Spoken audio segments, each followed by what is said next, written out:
काफी स्टूडेंट पढ़ रहे हैं, बहुत सारे स्टूडेंट परीक्षा की तैयारी कर रहे हैं, लेकिन ये उनको नहीं पता चल रही है कि हम सही दिशा में परिश्रम कर रहे हैं कि नहीं। वे हमेशा भयभीत रहते हैं, पढ़ने के बावजूद भी डरे रहते हैं। तो आज आप लोगों के लिए मैं ऐसी स्टोरी लेकर आया हूँ जिसको सुनने के बाद आप परीक्षा से न तो भयभीत रहिएगा और न ही पहले से डिप्रेस्ड रहिएगा, बल्कि आप अपना पूरा फोकस अपनी पढ़ाई पर लगाइएगा। हाय एवरीवन, मैं रंजीत सर फ्रॉम शिक्षा बोर्ड।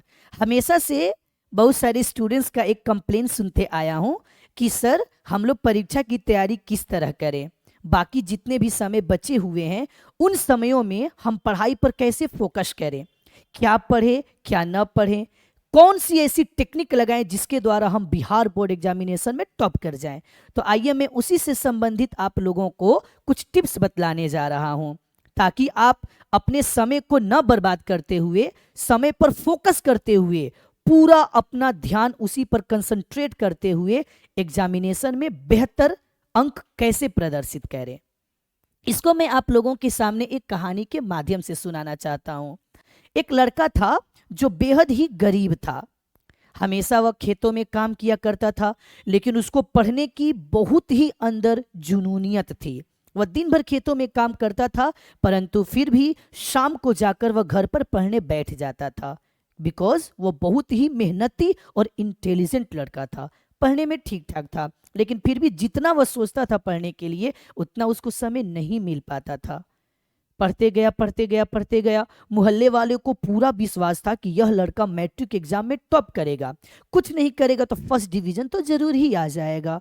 लेकिन आखिर वह घड़ी आ ही गई। एग्जाम दिया, परिणाम आया, परंतु परिणाम में यह पता चला कि उसको एक विषय में क्रॉस लग चुका है, फेल कर गया। सबकी उम्मीदों पर पानी फिर गई। ये लड़का के बारे में तो हम लोग सोचे थे कि ये टॉप करेगा, कुछ नहीं है तो कम से कम फर्स्ट डिवीजन लाएगा, लेकिन फिर भी वो फेल कर गया। अब लड़का तो डिप्रेस्ड होगा ही। जब मोहल्ले वाले को इतना शौक पहुंचा उसके फेलियर होने पर, तो उसको तो डिप्रेशन होगा ही। वो डिप्रेस्ड पड़ गया, सोच में पड़ गया कि आखिर मैं कैसे फेल कर गया। बशर्ते वो भली भांति जानता था कि मैं जितना पढ़ाई में वक्त देता था वो वक्त मेरे लिए कम था, इसीलिए मैं फेल कर गया। फिर भी मन को मनाकर वह अगले दिन फिर खेतों पर जाता है। खेत पर जाने के लिए उसे मोहल्ले से गुजरना पड़ता है। जब वो मोहल्ले में जाता है तो मोहल्ला वाले लोग उसको टाउंट करते हैं, चिढ़ाते हैं, ताने मारते हैं उसको कि हई देखो बहुत पढ़निहार बनत रहे और एक विषय में का हो गए, फेल हो गए।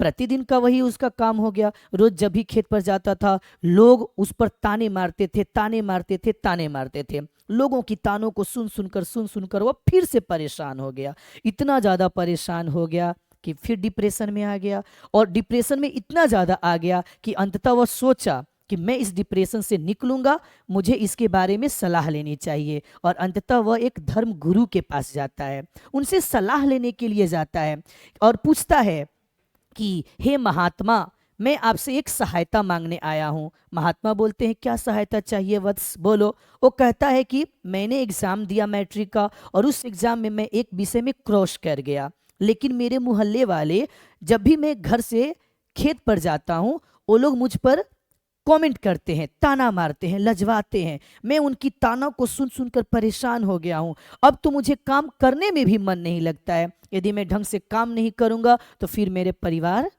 की भरण पोषण कैसे किया जाएगा।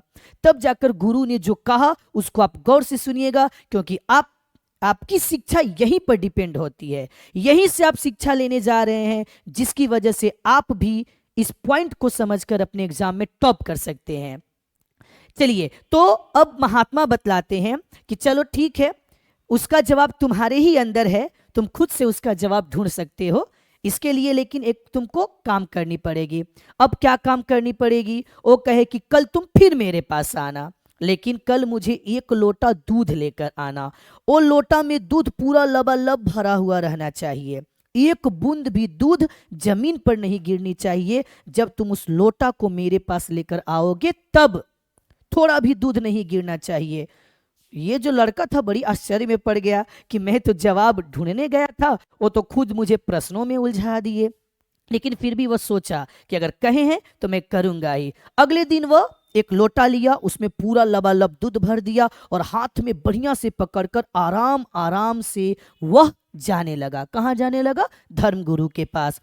हमेशा की तरह फिर लोग उस पर कमेंट मारने लगे, उस पर ताने कसने लगे कि यही फेलियर है, पढ़ने में तेज बनता था लेकिन फेल कर गया।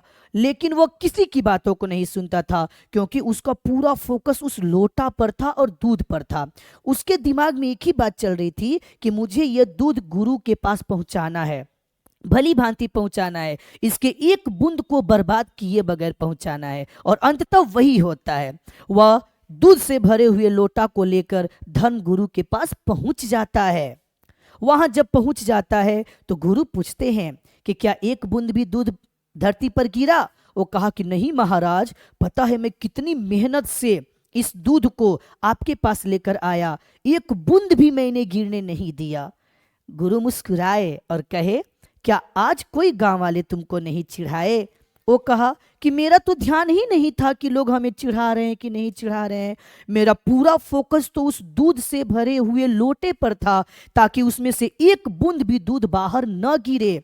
मैंने तो सुना ही नहीं कि कौन मुझे क्या कह रहा है, कौन मुझ पर कौन सा ताना मार रहा है, लोग क्यों हंस रहे हैं। मैंने किसी की बातों का प्रभाव नहीं किया। ओके, यही बात होती है हमारे जीवन में। जब हम कुछ काम करना स्टार्ट करते हैं तो बहुत सारे लोग हम पर कमेंट करेंगे, हम पर ताने मारेंगे, या हमारे खिलाफ या हमारे पक्ष में बहुत सारी बातें करेंगे। अगर हम सबकी बातों को सुनना स्टार्ट करेंगे तो कभी भी अपने काम पर फोकस नहीं करेंगे। तो आज का यह वीडियो आप लोगों के लिए इसलिए है ताकि आज से आप अपने टाइम पर फोकस करना स्टार्ट करें, काम पर फोकस करना स्टार्ट करें। दुनिया क्या कहती है उस पर एकदम नहीं सोचना है। आपको यह सोचना है कि मैं कितना पढ़ा हूं और कितना पढ़ सकता हूं, मुझे और कौन कौन चीज में कमी है, केवल उसको कंसंट्रेट करना है, काम पर फोकस करना है। और काम पर जब आप फोकस कर लीजिएगा तब जाकर आपको वह परिणाम मिलेगा जिसका आपको इंतजार है। तब आपके अंदर कोई डिप्रेशन नहीं रहेगी। आप अपने काम पर फोकस करिए, अपने समय पर ध्यान दीजिए, अपनी किताबों में लीन रहिए। This is your first work and this is your choice. क्योंकि आप इस वीडियो को इसलिए देख रहे हैं ताकि हम टॉप कैसे करें, और मेरा दावा है कि आप टॉप करेंगे, बशर्ते कि बस आपका फोकस टोटली आपके काम पर होना चाहिए। ओके, आज के लिए इतना ही। धन्यवाद।